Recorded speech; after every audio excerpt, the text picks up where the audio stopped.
and you're really good friends with Earl. Yeah. How does something like that? Do you talk to Earl? Oh, yeah. Yeah. How did Yeah. that go? You know, I think it's just one of those deals now where some of your guys have just been with you so long that obviously it's a very unique situation. The kid's got a 7th year. You know, it's been with Earl forever, and I don't know that they anticipated that he would have it, and so probably in some ways they probably didn't save a scholarship for him. They were in the process of doing some recruiting, and then at some point Brevin tells them, hey, you know, I might be able to get a 7th year, and then they just decide whether that's a good idea. And I think some of Brevin, you know, wants to come back and come to Clemson. Like, I mean, he's a kid who grew up in the area, and, you know, the opportunity to do something different, you know, to play where he's from in his hometown area, I think was pretty exciting for him. And so Earl was, you know, more than fine. He'd already talked to Brevin. I think it was just one of the things they put together long enough. Brad, I know that you obviously follow sports and you follow that weird Saban Jimbo thing, but you know that was about NIL and just frustration. Do you think that if there's not something to be done, which doesn't look like is anytime soon, that there could be more finger pointing like that among coaches in basketball too? Probably could be, yes. I just think we're all looking for direction as much as possible. I don't know if there is any. I'm not sure, you know, where that's going to go or who's going to give it right now, whether it needs to be, you know, legislated from the NCAA or whether it's going to be government.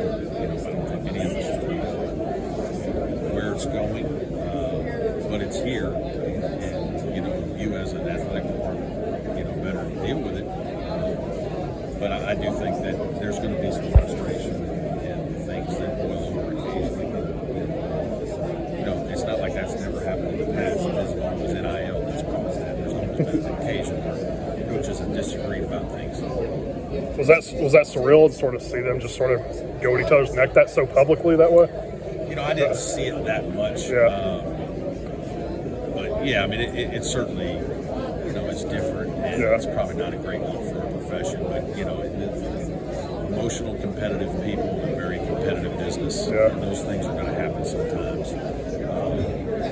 You know, especially as much as coaches are interviewed, the amount of things that are said and done, that's going to happen every once in a while.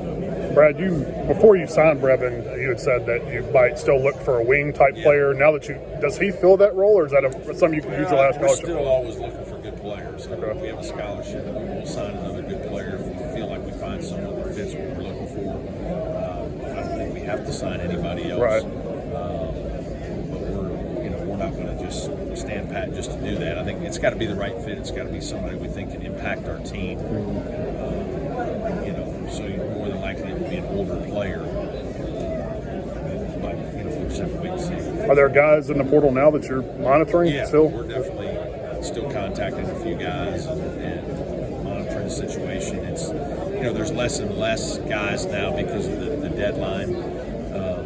But you know, we'll just kind of take it day by day and see what we got. Okay, appreciate it.